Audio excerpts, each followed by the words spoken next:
Hey guys, this is Dylan. I'm here for Broken Pictures. Check out the website. It's www.broken.pictures, no.com. And The Walking Dead has finished, so now we're going to try to do some reviews / breakdowns / recaps, whatever. Cover all the stuff on Westworld Season 2. It's another one of our favorite shows. Lydia's not here right now. She's got some stuff going on this week, but hopefully she will join me in the next videos for next episode. And because of everything that was going on with The Walking Dead and just being fully committed to that, haven't really been able to get into this until just recently and watch the first episode of Season 2. So there's a lot of theories and a lot of background information, a lot of stuff that I had to sift through, and super excited for this season. This season is called The Door, as where last season was called the Maze. And so just stick with it, and we're going to cover hopefully every episode. And I'm also going to come up with some cool graphics for the very beginning of the show and everything, like I did for The Broken Dead. This one's probably going to be called BrokenWorld. Haha, get it. So anyways, try to jump in the best we can. Thanks for watching. All right, so we start out and Bernard is kind of shaken. He's zoned out for a second, and he's talking to Dolores again. And we saw some of this last season, and that's Two-Face, by the way. That's my cat. And he's having kind of almost like a premonition of what bad things could happen with Dolores if she gains consciousness and all these things that we're seeing happen now. He's kind of having a premonition, and she asks him, what was it and what was he dreaming about and all this stuff, and he's like, dreams don't mean anything, and he's just kind of basically trying to dismiss her like a child, and hey, don't worry about it, that type of thing. And she recognizes that he's not telling the full truth, and so I mean, and also this kind of sets up this season where Dolores, where she was before, she was the rancher's daughter. And then come to find out she was also Wyatt, and that those characters fly in sharp contrast with each other. And now she's, we see that scene where she's having this whole chase and catch with the guests in the park and stringing them up, and she's having this big dramatic scene, which was weirdly dramatic, I thought. But anyways. She's trying to reconcile who she is. She says, I'm not the rancher's daughter anymore. I'm not Wyatt anymore. I'm something else. I'm myself. And so it seems like she's really struggling with her identity now that she's gained consciousness, and trying to figure out as far as like which philosophy is she going to grab a hold of. Where Ford told her that dreams mean everything. He said, they're stories that we tell ourselves, or what we could be, they're stories that we tell ourselves of what we could be, who we could become. And then of course Bernard Arnold told her that dreams don't mean anything. So, I mean, is everything that she's been hoping for and dreaming for, does it mean anything? Is it going to be like the Greyhound story that Ford told last year about the Greyhound that finally caught the cat, or wasn't a cat, but anyways, caught the animal, or rabbit maybe, and once he caught it and killed it, he didn't know what to do with it, and so now he was lost. And so that's kind of like where we're at with the consciousness issue on all these robots and the hosts. I wouldn't call them androids because there's nothing partially human, except there's a fan theory about that. I'm not going to get into it now, but we kind of saw a little bit of it when Bernard grabbed the door handle to the secret bunker when he was with Charlotte, and his DNA is inside of Bernard. Arnold's DNA is in Bernard, or vice versa. Of course, it'd be Arnold, but yeah. anyways, so I guess that might classify him as somewhat of an android because he's got human parts, human DNA. But we'll get into that at a later date. Yeah, it seems like, speaking of Bernard, I hit this real quick. Well, let me get back on the, I know there's, just like Westworld, I'm kind of going to be all over the place on this, trying to piece some things together and make sense of some stuff. So please bear with me and just kind of track with me the best you can. So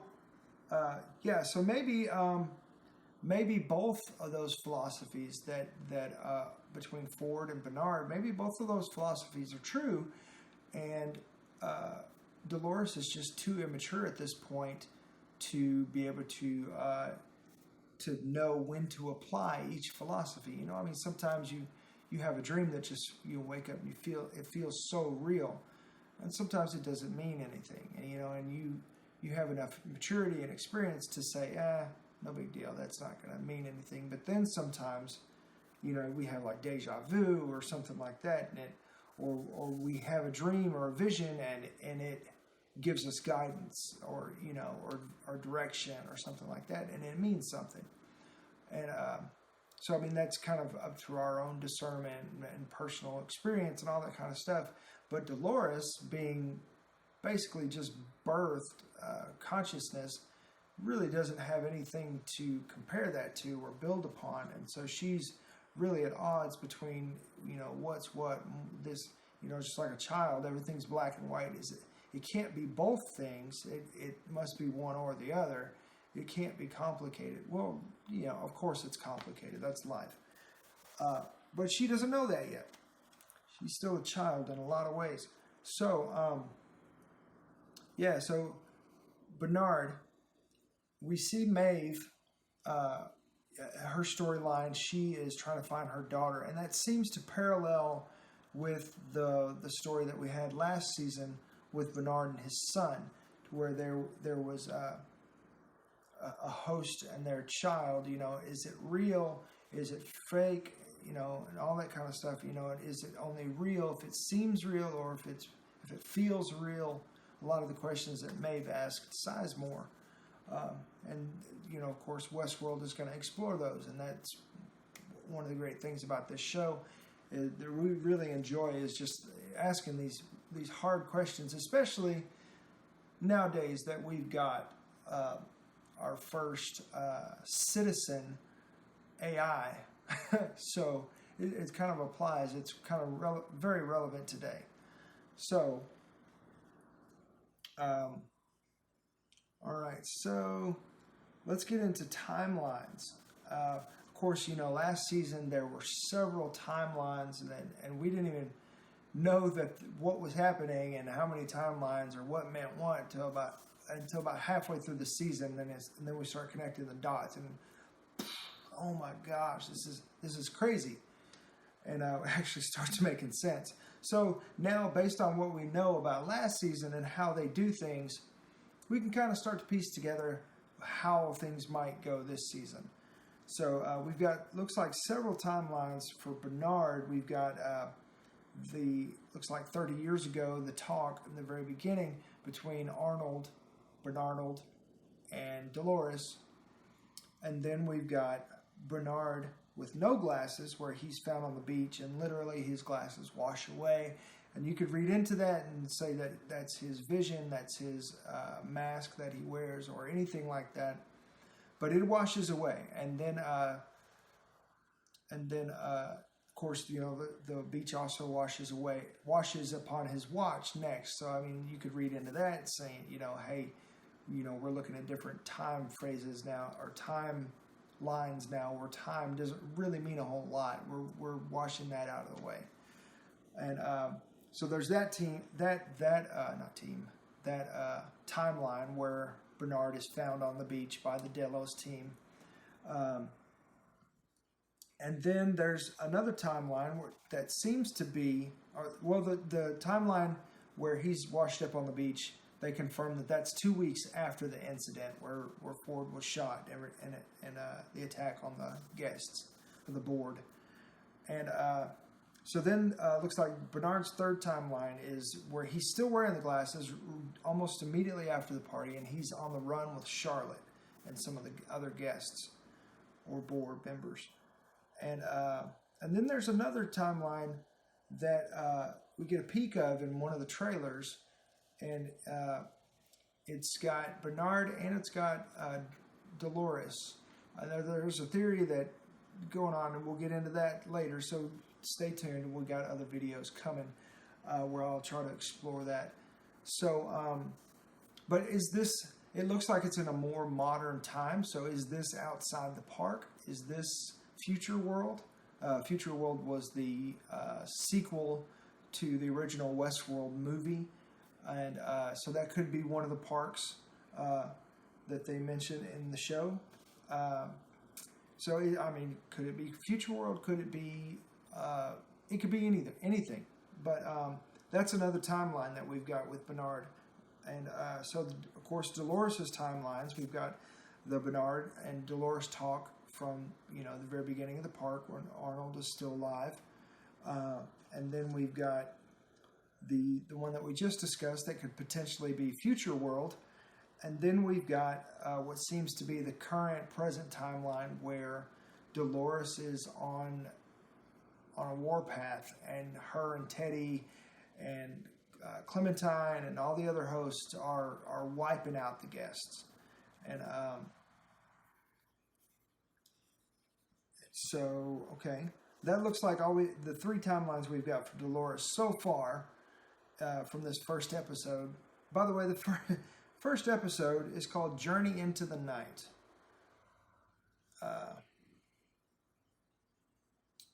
Let's see. So where was I? Okay. So William, the man in black, it looks like we've got so far two different timelines for him where we've got glimpses from the trailer in the past where there was William, young William, and Dolores. And then we've got William with Ford. Well, not with Ford, but the Ford host, where he's right after, and he has to fight off the hosts, and he gets the horse, gets his hat back, and goes to talk to, and ends up talking to the Ford child host, that young Ford host, or whatever, I don't know, however you want to say it. But anyways, talks to him and gets the mandate for the new game, which is called The Door. And he says, the door is you've got to get out. Now you've got to get out. Basically, everything's off the table. It's all real. This is the game that he wanted, that he, as an investor, as a guest, this is what he wanted. And now he's got it. And is he going to end up like the Greyhound now that he's got it? What's he going to do? So, but now he's got to fight and find his way out. And this game is for him this time. That's what he was told. So then we've got the Maeve timelines. We've got Maeve and Sizemore, which seems to be on the current timeline or the present timeline. Sizemore, the writer of the game of Westworld, where all the storylines and all this stuff. The guy that stripped down naked. So then we've got Maeve in Shogun World, which is the second park that they've confirmed, and we see that in the trailer for season 2. And then we've got potentially another timeline. It could just be the Maeve Sizemore storyline played out further.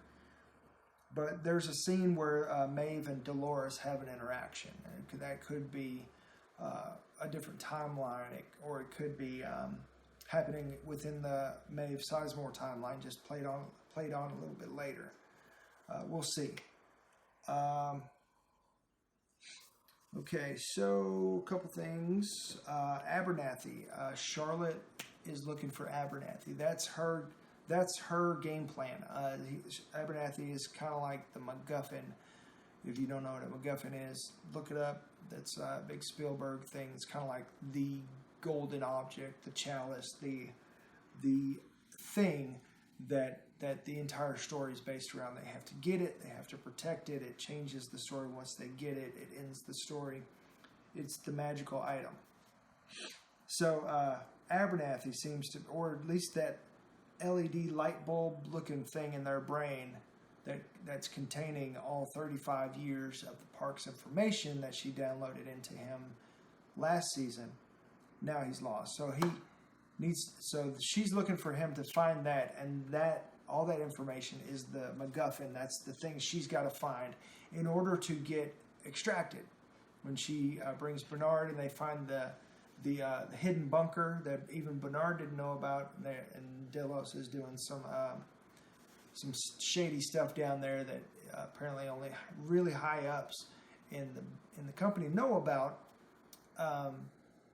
because even Bernard didn't know, and he's very intimately acquainted with the parks and Delos. So and Charlotte kind of hinted at what was going on with that last year, and what she was really there for is to kind of upend and fire forward and take and move the parks in a different direction. And she kind of hinted at that, and we'll get into that in theory land in another video. But so Delos or whatever has a whole nother plan going on, kind of like Jurassic Park. Now, if you don't know, Michael Crichton wrote and directed the original Westworld. He also wrote Jurassic Park. So, I mean, could Jurassic Park be another one of the parks in the park? We'll see. I don't know. I doubt it. But there's a connection there. So, if you've seen all the Jurassic Parks, it could potentially tell you where this might go, or at least give some hints or possible directions or something. So, but you've seen, I want to say, Jurassic World, the most recent one, where the Doctor was kind of forming the dinosaurs for military use. So could that be something that Delos is doing with the hosts, potentially? So she's got to find all this information so that they can carry on with their master plan, secret plan that we don't know about yet. But because of we see the timeline later on, the 2 weeks later timeline with Bernard, the rescue team is there. Even though the timeline with Charlotte, they told her that extraction was not going to happen until they got what they wanted. So, so at some point during the Charlotte-Bernard line, they get what they want, and they send in the extraction crew, is what it looks like, because not only is, I forget his name, that older Hemsworth brother, his character, who was already on already at Westworld, not only is he and his team there, but there's another extra team, and another bigwig is there running the show. So, so the extraction team has come. So apparently, at some point, they've gotten what they wanted, and we'll see that play out, of course. All right, so.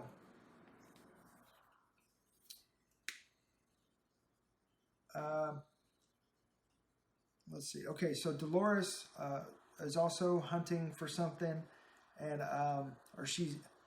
while she's out on the warpath, killing all the guests and all the board members and stuff. She's got the other host looking for something because she's trying to convince Teddy that there's a method to her madness. And at the end, when they're kissing, one of the guests or one of the hosts come up, and I can't remember the host's name, but she's several characters in the last season, comes up and says that she's found it. And so then she says that she's going to show Teddy what it is. What do you think? What do you guys think that could be? Do you think maybe they found one of these underground bunkers that they're going to show Teddy that there was more to this world? Because apparently he hasn't seen that. What do you guys think it could be? It could be anything. So also, just hit on this real quick. The Man in Black, when he begins the door game that Ford created for him, that kind of begs the question. And at the end of season 1, when Clementine shoots Ford in the arm, was she programmed to not kill him? Because had he been killed, the game that Ford, this might be a mind screw, but the game that Ford had set up, kind of like how Bernard or Arnold had the game set up the game for the hosts in the first one. Ford has now set up a game in the second season for the Man in Black, or for people, or maybe just for those who have consciousness, in order to get out of the park now. But Ford did say that this game is for you. He was talking to the Man in Black, said this game is for you. And so did he spare the Man in Black's life on purpose and just basically shoot him in the arm just to let him know, hey, this is serious. This is what you wanted. Here you go. Here's the game. I put it together. Boom. There you go. And just kind of like as a professional courtesy, I guess, or kind of like a brotherly punch. So of course there's some unspoken animosity between the two, because he threatened Ford last time, and Teddy ripped the knife away, and this time there's a cat here floating in the air. So this time he does away with the Ford host as soon as he can, rather than letting it stick around and give him more information. I guess he doesn't want to be spoiled. So he's not one of those gamers.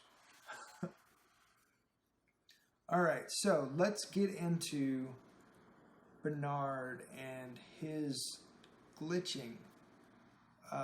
This sets up the entire season.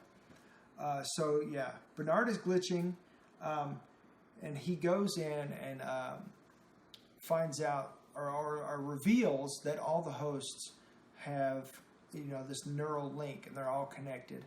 And that could possibly, that's a big revelation in itself, just to kind of touch on that. That could be how the revelries spread last time.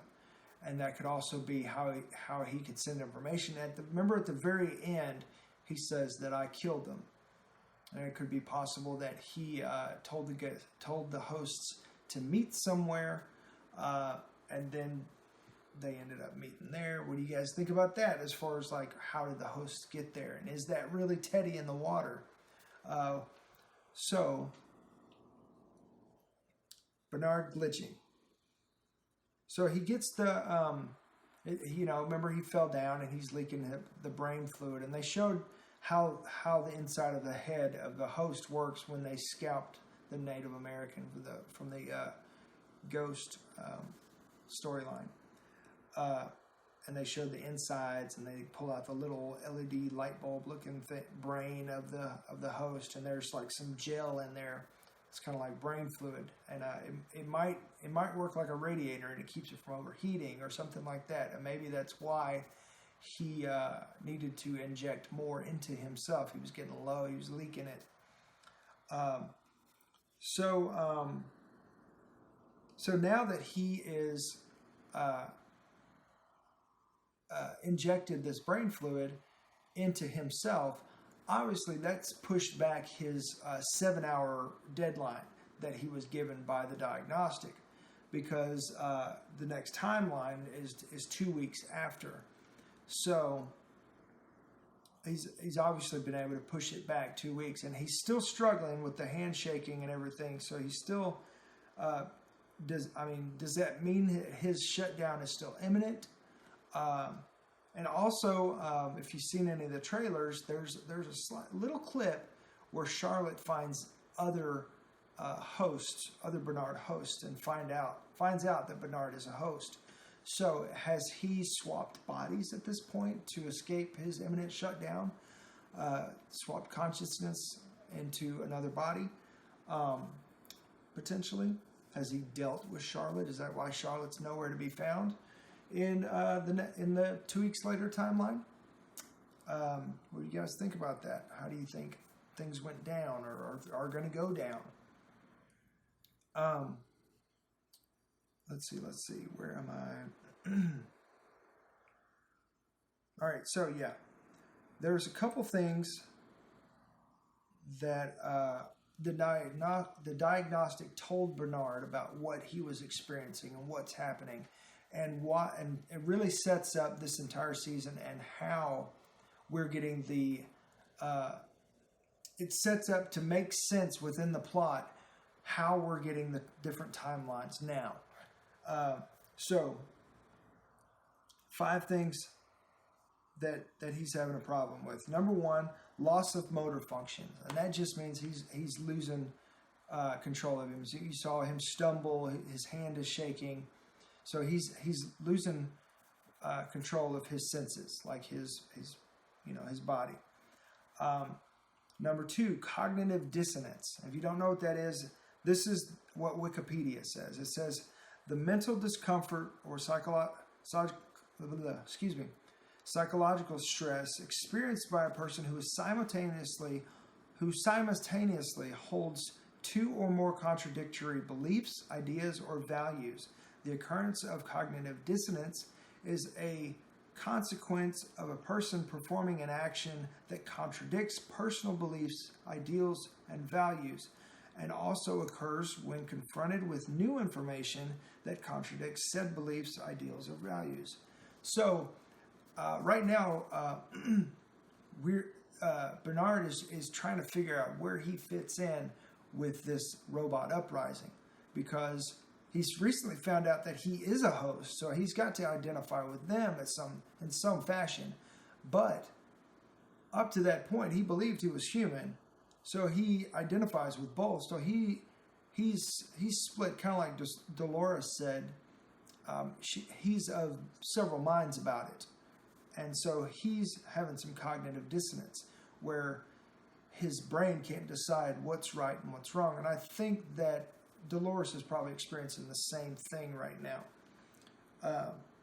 where she's got multiple personalities living in her head, whether it be Wyatt or the rancher's daughter or herself, as she says. So the third thing, time slippage. So this could be confusing because if you look it up on Wikipedia, it says time slip, a plot device used in fantasy and science fiction in which a person or group of people seem to travel through time by unknown means for a period of time. Now, I don't think that's how this works, because they have not set up any time travel in this world.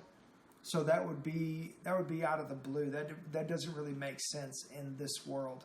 So I don't think that applies. I think that the definition for time slippage here is similar to that of Doctor Who fandom, which is a form of temporal distortion. It causes people to experience memories in the wrong order, to where literally he's having almost out-of-body experiences where his memories are chopped, where he doesn't know what's happening at what point, and things are literally getting mixed up in his head. And that's why we're seeing, through his point of view, another reason why he's such an unreliable narrator, and why that fits so beautifully into this season, since we seem to be seeing things through his eyes mostly so far. And number 4, aphasia, which Wikipedia describes as, or defines as, an inability to comprehend and formulate language because of damage to specific brain regions. This damage is typically caused by cerebral vascular accident or stroke or head trauma. However, these are not the only possible causes. To be diagnosed with aphasia, a person's speech or language must be significantly impaired in one or several of the 4 communication modalities following acquired brain injury, or have significant decline over a short period of time. The four communication modalities are auditory comprehension, verbal expression, reading and writing, and functional communication. So not only is Bernard experiencing, is out of sorts with time when things are happening, he can't tell what happened when. Now, everything he hears and says and writes is brought into question because it could be misunderstood or miscommunicated. He's not processing those things clearly, and so that's just another layer of his unreliable narratorship there. And of course, number 5 is just, the cherry on top. Prosopagnosia. And this is described by Wikipedia or defined as, it's also called face blindness.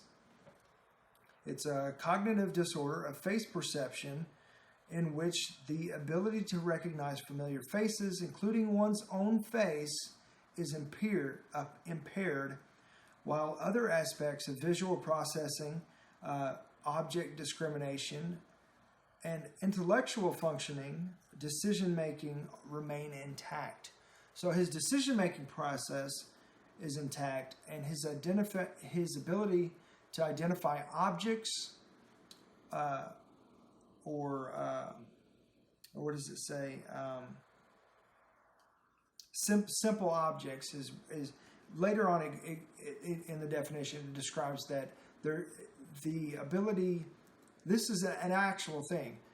The ability to recognize simple objects comes from a different part of the brain than the ability to recognize complex faces and objects, or something to that effect. So now, not only can he not tell when anything is happening, or what's being said, or what he's even saying himself, what he's hearing, or what he's even writing, what we see him write.